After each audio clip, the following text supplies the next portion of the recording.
There is a sweet spot in photography where a focal length just disappears and lets you see the scene naturally. That 35mm mark has always been a favorite for street shooters and casual wanderers alike, and this particular piece of glass takes that classic perspective and adds a few modern tricks up its sleeve.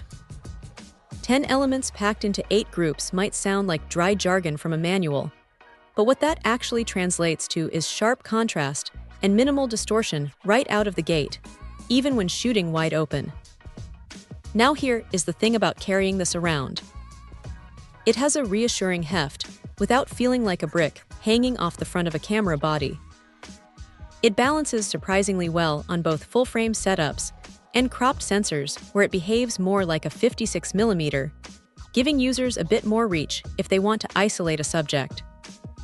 Speaking of focus, the ring-type USM setup snaps into place with a quiet, confident nudge.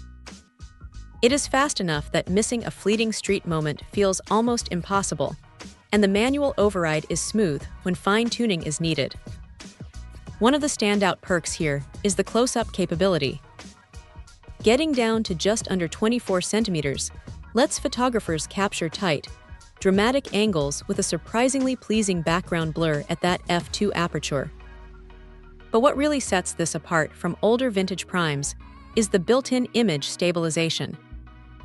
Anyone who has tried shooting dim interiors or fading twilight knows the struggle of keeping steady, and that stabilization system buys a couple of crucial stops of light when shooting handheld. Now, it is not completely flawless. The build relies heavily on plastics that, while keeping the weight down, do not feel quite as bulletproof as older all-metal tank lenses from decades past. Still, for a general-purpose wide-angle optic that bridges the gap between portability and low-light capability, it hits that rare sweet spot where everyday usability meets genuine optical punch. Check out the video description for updated price. And thank you for watching this video.